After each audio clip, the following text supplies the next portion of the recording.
Ketuane mesti ngarep Dewi ya, Truk. Cilik ning gleleng. Ha iya. Ha sing mburi dhewe kae wedi abeh karo ngarep kowe.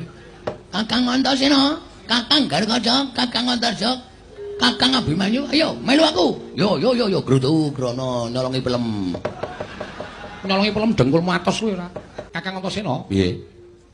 Piye Kakang? Adidum, rasa kuwatir. Aku ro kowe ning Ndorowati. Mengko nek Siwa Kresna ora maringake Sapa wah ajiare kabeh. ora kasar kaya ngono kuwi. Lah witena Mungsuhmu nek wani karo wong Ndorowati aman Setyaki lho. aku ki ra wedi rumah cilik. Aku ki ra wedi, aku ora sapa-sapa ki ra wedi yo. Aku ora wedine karo wong sing sok nganggo training abang. Rungokno, Truk.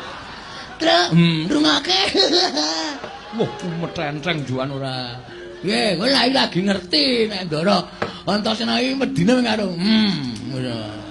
Suwanto. Aku gamanmu ya apa? Weh, untuk wis ra ono kabeh.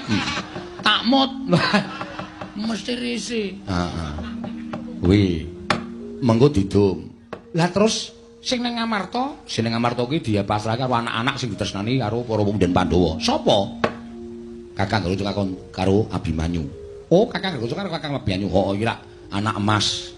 Wanggre suwang negara Ngamarta. Ngono. Pandhawa lilih kabeh. Weh lah cocok. Lah terus sing ning Mandura Kakang Antarja. Ora ana kancane. Ben dikancani Bagong. Kula mboten iso niku. Lah ngopo? Ning awake rada meriang e. Gong, ming ning Mandura kok. Weh, Mandura iki gawat e. Baladewa e, Truk. Nek nganti kosowan mrono ajeng nyuwun ngambil Nenggala kali Alugara. Kepiye? Matane ramrek. Nenggala disine dugang cangkemmu. Modar ora kowe. Kowe wae kono sing melu. Aku lu sik asikil ku asam urat kok. Gareng wae. Lho iki tangane tikle miprape kira sikile becik kon tekan Mandura manarmu piye to?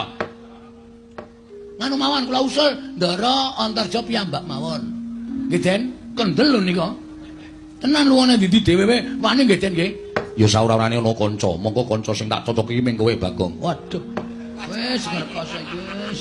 Ngerti aku ora melu wayangan acarane ngene iki.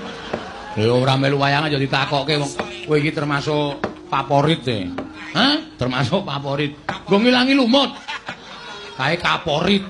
Favorit ngono lho. Ha iya. Wis rasa disilaki kudu saguh. Lah nek ngoten kula mung kari manut mawon, Ndara.